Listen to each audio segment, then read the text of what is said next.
Hello, welcome back to another SwansCast match preview ahead of Swansea City's home match against Plymouth Argyle on Saturday. I'm joined by Joe from Argyle Life, so welcome on, Joe. Cheers, Luke. Thank you. Yeah, pleasure to be here. Trying to keep track of everything that's going on in the transfer window, but yeah, we're managing all right so far, I think.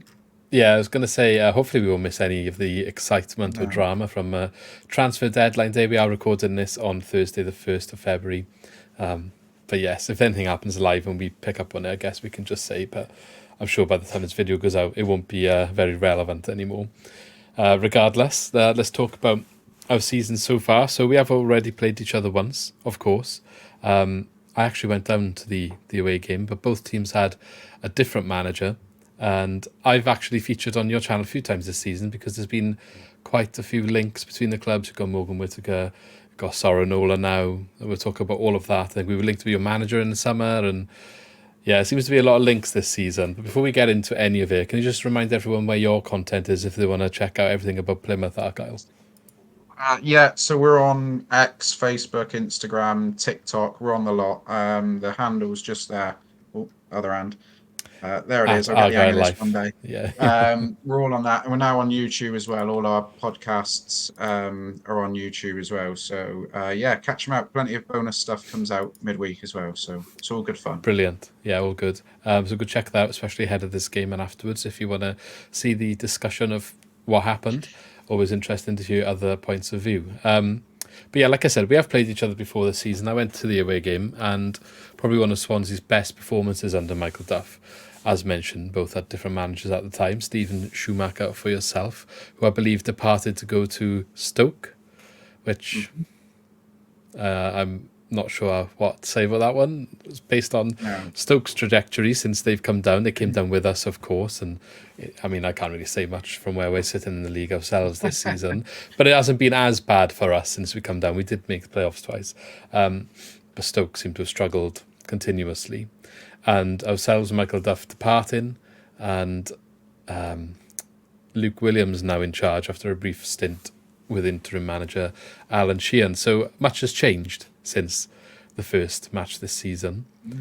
However, our league position is quite similar on the same amount of points. You're sitting in 15th position on 33 points, and we are 17th on 33 points. So any winner out of this match, I guess, pulls ahead. Now, to get to this point in the season, both sitting on 33 points, I guess it's a bit more disappointing for us based on the fact that we've been here longer, had more of an established time in the championship. You guys coming up from League One, would you say you've had a successful season so far? And what would you make of how your season's gone?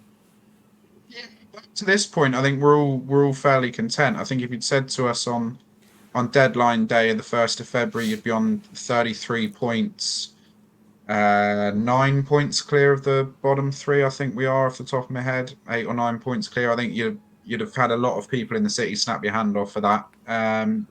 So in that sense, yeah, we're having a really successful season. I think we're off on a little bit of a mini cup run as well in the FA Cup. We've obviously got the replay next week on BBC One against Leeds. So no, it's gone well. I think deep down we'd all like to have been a bit more competitive on the road, results wise, than we have been. I think I stress this every time I go on an opposition preview pod that whilst our away form on pure figures is pretty dire, I think we're 23rd in the league for away form.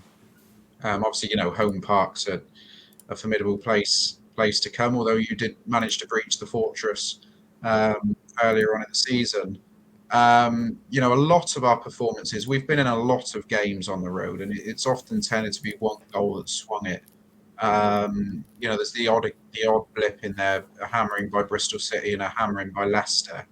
But that's probably the one area where we're a little bit disappointed is that the results haven't quite backed up how well we've performed on the road all season. But yeah, I mean, on the whole, if you'd said to us 6 months ago we'd be on 33 points, probably looking at the balance of it and having played the bottom four recently, without trying to sound big-headed or anything, we're probably only really 4 or 5 wins off just confirming staying up. I think there's a number of teams below us who I don't Yeah. think anywhere near 45, 46 points. So the sooner we can get up around that sort of figure, I think it will just allow everyone just to enjoy the last couple of games of the season, which is a position we've not been in for quite a few seasons, really. Yeah, no, I think that's fair enough. I think Plymouth, from an outsider perspective, have done really well, and I think a lot of people I speak to, fans of other teams that I work with and stuff like that, always consider a game against yourselves as quite a challenge, and I've been impressed with how you've come up this season, especially attacking. I think you're quite a good attacking threat. Your counter-attack's quite threatening. And going to your place is tricky. You know, we went 1-0 down, of course. I managed to turn it around. Probably one of our best performances of the season, which maybe says a lot of where, like, of that game itself. You know, that was one of our best performances. We got a good win away there. Unfortunately, haven't been able to maintain that. And I did have a sneaky look at your away form, because I've heard from us speaking before, I think to Aaron as well in the past, your away form is kind of your Achilles heel. Maybe this part of the promotion thing, like coming up to a new league and the difference of travelling there. But I guess what you would say to that as a counter is, as long as you make your home stadium a fortress, you know, that's something that you can always improve, is your away performances. And I guess it's a good starting point, you know, to stay in the league this season and build from there. Because you have had some challenges, especially in the last month or two, of course. And we mentioned your manager being taken away by Stoke City, but there's been a few players that have been recalled from loans and some key personnel involved in that as well. How much has that had an impact? And do you expect any more, given we are recording this before the transfer deadline day is shut? I've seen Morgan Whittaker's name floated around, some big money moves. Yeah. So do you expect any more losses, and how have those losses so far affected you in the league?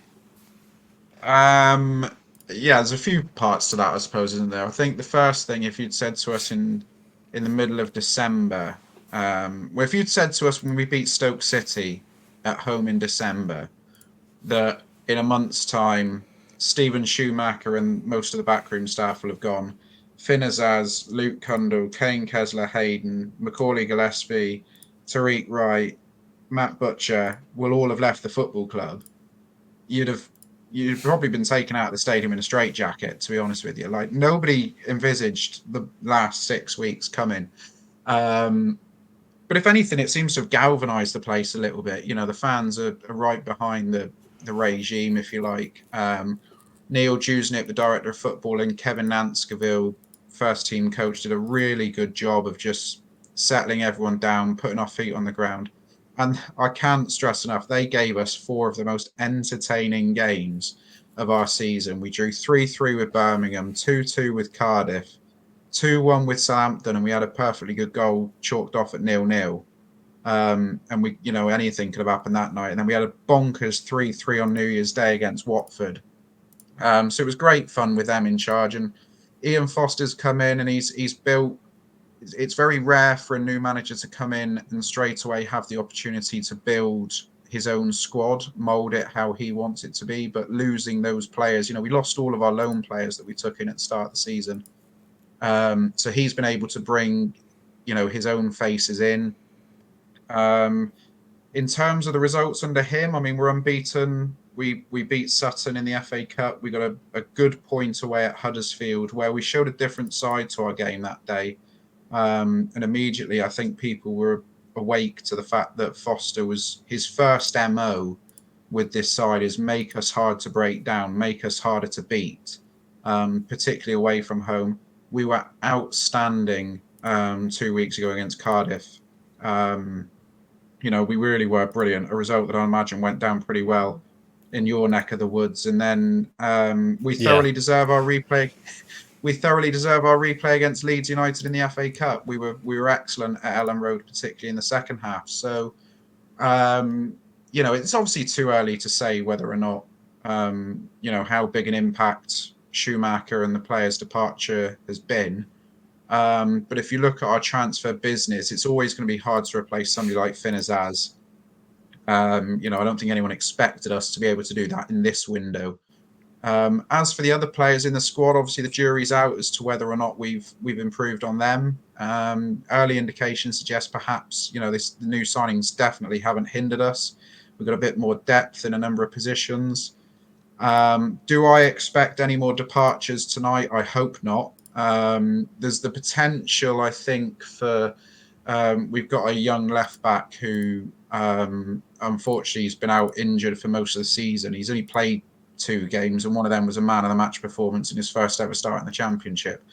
He went and screwed his ankle up about 5 days later, so he's been out ever since. But I think there might be an avenue to try and get him some game time.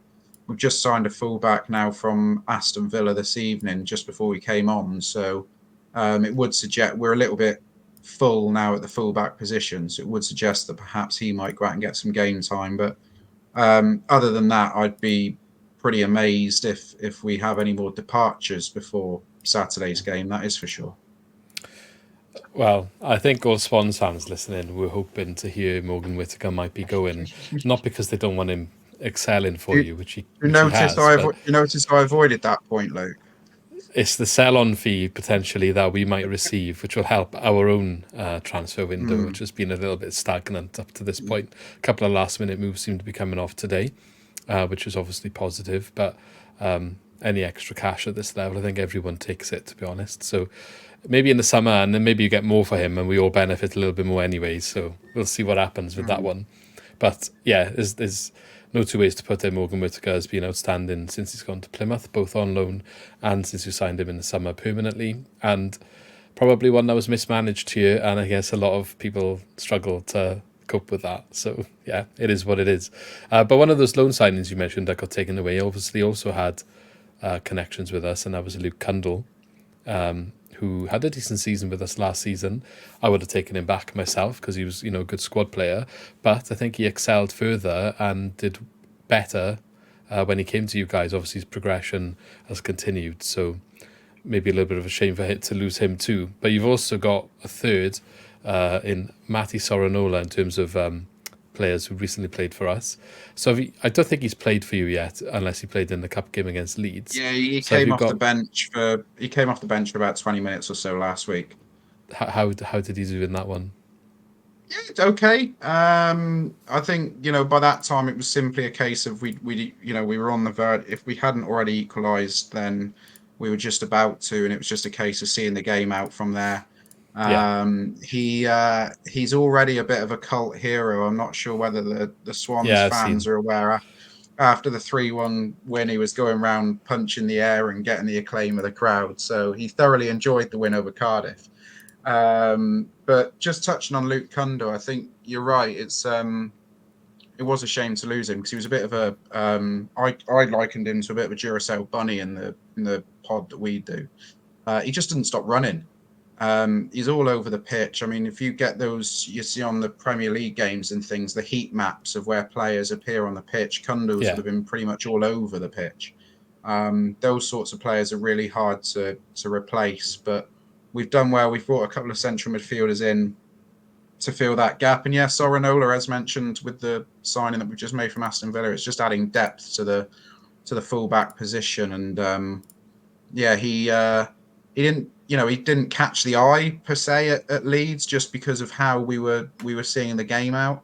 Obviously, there'll be more chances for him in the coming weeks. I mean, I think we're pretty full in February fixture-wise, so he'll be needed. But it's early days, and he certainly looks like an exciting addition to the squad. Yeah, definitely. You mentioned there your 3-1 win over Cardiff, so your recent form is showing 1 win and 1 defeat in the last 5 in the league. 2 of those games actually include Cardiff, which is interesting, and you didn't lose either of them. So obviously we'd be happy to hear that. And Whittaker scored in both as well, didn't he? So so you got Soranola's celebrations and Whittaker, an ex-Swan, obviously scoring against them. But yeah, so a Cardiff 3-1 win is the last league result for Plymouth at home. Heading to the other Welsh club, Swansea, away this time. I know you talked about your away struggles. Going into this match then, how will we see Plymouth set up? Considering last time we played you had a different manager, is the game plan going to be quite similar? Or maybe is there differences now going away from home to what we would have seen when we came to Home Park earlier in the season? We won't be as gung-ho going forward. That's one noticeable difference that Ian Foster has made to the side. We do get forward. We've got the players to get forward, and when we do get forward, obviously we're very dangerous. Yeah. But we are a little bit more conservative with how often and just how we get forward. We'll be 3 at the back, 2 wing backs. There'll be 2 in midfield with 2 pivoting either side of them. And then it will be the lone striker up front who, if it is Ryan Hardy, he's covering a lot of ground at the moment, running himself into the ground. But that's pretty much how it is. I don't think there's any secrets to how Foster sets us up. And as I say, in the 2 away games we've had under him, we've just made ourselves really, really tough to break down. Now, that doesn't mean that we're sitting in a low block and, it's 8, 9 men behind the ball. But it's just everyone knows their job. Everyone knows when to press. We had a really aggressive press at Leeds last week, particularly in the first half. Which, other than, I know we rode our luck with them hitting the crossbar and the keeper had to make a couple of saves, but it was a moment of pure brilliance that broke the deadlock before half time. And other than that, the press was working. We particularly at the start of the first half, we really came out of the traps well. So I was previewing this game yesterday with one of Argyle's vloggers, content creators, and I said this is a really interesting matchup because I think it's a bit of a chess match in a way. Yeah. Both managers have come in at pretty similar times. I think there's only 1 or 2 days between their appointments. Contrasting fortunes since the new managers have come in, I think. Obviously, in last couple of games for Swansea, have seen some pretty heavy defeats. But, Luke Williams, with his style of play at Notts County, from the bits I saw of them, they like a possession-based, get at you sort of mantra. So it might take time for that to work at Swansea, as you say, that you could have done with perhaps us cashing in on Morgs this month to fund some of Luke's players coming in. But it will be a really interesting matchup, and it might be a case of who blinks first sort of thing in this game. But the one thing I would advise is don't allow us to counter with Devine, Whittaker, Hardy, JB, and Forshaw getting forward, because they've been pretty lethal when we have been able to counter attack on teams in the first couple of weeks of Foster's reign. It's a bit concerning, really, your style of play with how we've been setting up recently. One of the things that we have been doing is playing a really high defensive line with I say wing backs. I think he's gone to a back 4 in the last couple of games, to be honest, but the full backs, regardless, pushing up quite high. And if you look at the first goal we conceded against Leicester, the back line pretty much on the halfway line, and they just got played through, beat the offside trap, if you like, and Shrewsbury Hall was like acres of space running in on a keeper. So those guys you just mentioned, having that sort of opportunity is a little bit scary. But hopefully we can capitalise on your poor form away from home. We need to kind of make our home ground a bit more of a fortress if we're going to make this style of play work as well. Make teams that are coming here a bit worried about what they're going to come up against and if they're actually going to have the ball. I guess that's the idea of the style and what we need to try and aim towards. So yeah, we'll wait and see what happens with that. But it is early days under Luke Williams, and he has had some tough games to start his run, as you mentioned, with those defeats as well. But we did look a bit better against Leicester as far as the scoreline maybe doesn't suggest. But yeah, so I know this is probably an obvious question, but one key player that we need to really be wary of, and if you're going to say Morgan Whittaker, I'm sure everyone's going to be crying, but he is due a goal against us, I suppose.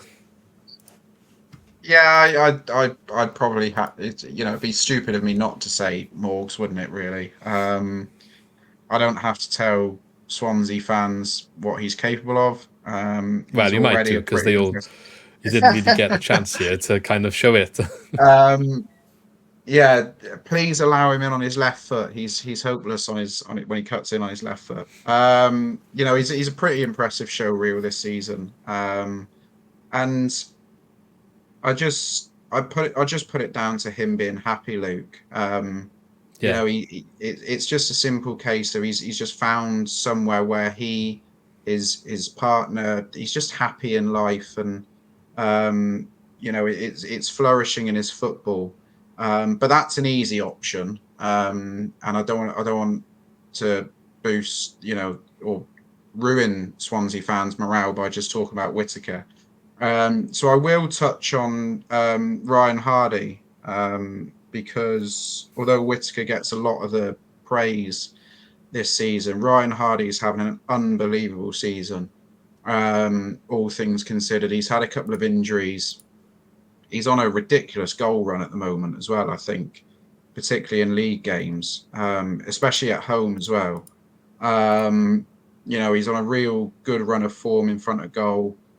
He's quick. I wouldn't recommend playing a high line because all it takes is one ball into the channel and you'll not see him again.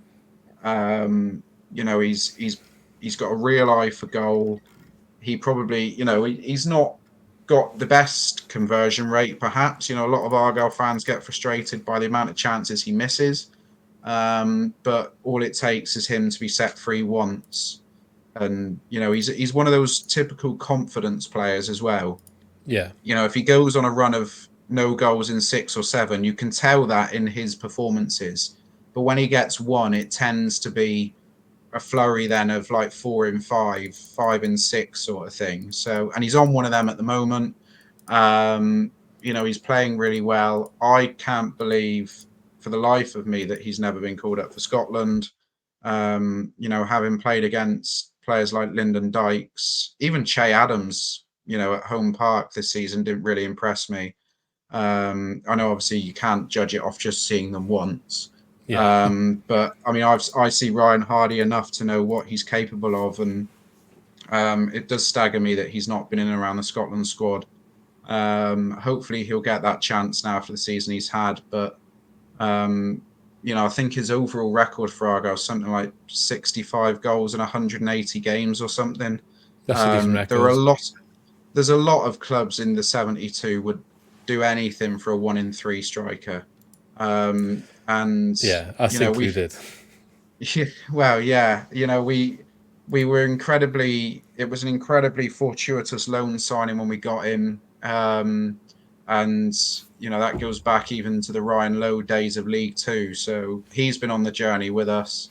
And I was never in any doubt that the Championship would suit him better because, as you say, a lot of teams play high lines. A lot of teams press high, they attack, they're aggressive. And Ryan Hardy's game is getting in behind the lines, running into channels, creating chances. And, him and Whittaker really do have a good link up this season. You can just see that by looking at the assists and goals chart. They're both in the top 10 now, I think. And, it's great to have two players like that in the side, which is rare, really, for teams coming up into the division to have two talismanic players like that. I know Ipswich have bucked the trend a little bit and are up the right end of the table, but to do what we've done with the two players we've got is a pretty good achievement. Yeah, definitely. I think there's definitely some standout players from your squad, and like I said, just the attacking threat you possess and have all season, it's been quite impressive to see coming up. I know Ipswich get a lot of the plaudits, but like you said, I feel like they're a little bit of an exception to what the normal rule is. And if you take that out of the equation, I think the season you're having is quite a solid one for a promoted team. Okay, last question really, but I'd like to flip that question on the Swansea squad. And are there any players that you're worried about coming up against from our team?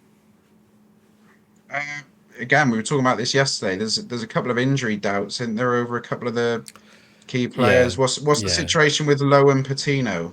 What's the situation there? Patino was on the bench for the last game. He didn't get used, so Right. I've not seen that he's not available.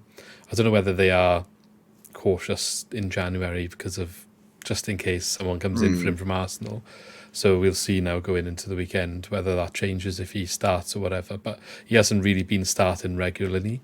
As for Lowe, he has been injured. He's out for another 3 weeks or so, I believe. Right, so okay. He definitely won't be featuring in this one. Because I also saw talk linking Jerry Yates with moves away. I presume nothing's come of that. But I can't see that coming off unless a we sign a striker that's capable of leading the line, because otherwise you're letting someone go without replacing him, and we haven't got a luxury of players in that position, especially with Lowe being injured. So I can't see that one happening. He started against Leicester and he had a good game. So yeah, there's two players there like Charlie Patino, Jerry Yates. We've come up against them in the past. Particularly Jerry Yates with his time at Blackpool. Very capable players. Matt Grimes obviously, came through the ranks at them up the road.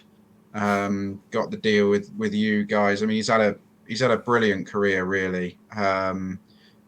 Solid. He's one of those solid yardstick players at a certain level, isn't he? You gauge your level of performance. I mean, we just let Matt Butcher go to Wickham, and I describe Matt Butcher as the perfect 6.5, 6.75 out of 10 player every week. And that's your yardstick of your squad. And Matt Grimes is very similar. And I'm a big fan of Harry Darling as well. he looks like he's injured for this one. Is he? Right, okay.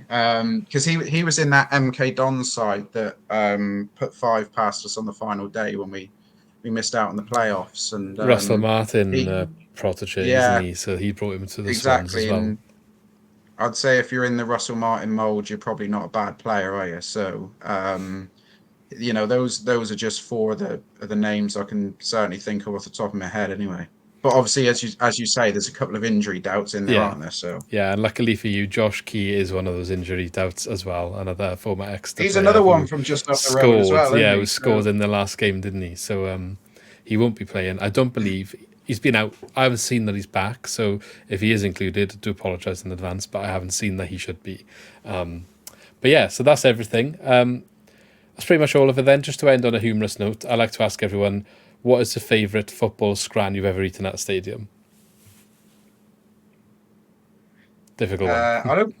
Yeah, well, I'm quite a beige person. I don't tend to eat at stadiums. I much or if you've seen something that looks quite. To be fair, right? Argyle.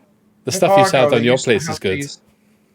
I mean, at Argyle they used to have these like cheese and bacon swirl things that went down an absolute storm. They were like pastry swirl stuff. They used to do that sort of thing, and I suppose I probably wouldn't be an Argyle fan without sitting here and recommending a pasty to anyone, would I? So, if you're ever in and around Home Park, treat yourself to a pasty, because I probably wouldn't be allowed back on our podcast if I didn't recommend a pasty. Go get a pasty when you go to Plymouth next season, everyone. But I had, when I went to your place, it was like chips with pulled pork and cheese and stuff on top from outside the ground. That was pretty good, to be fair. Good options out there. So fair play. I think it was a good selection. Anyway, I kept it longer than expected, but really do appreciate everything you've given us today. And good luck for the weekend and the rest of the season. And hopefully we'll chat again next season. It looks like perhaps both of us are destined for another season in the Championship, so I'm sure we'll catch up again. Fingers crossed we can both have mid-table mediocrity this season. We'll sit on the same points until the final whistle. Exactly. But thank you very much, and we shall catch you again next time. Thanks for watching, and have a good evening.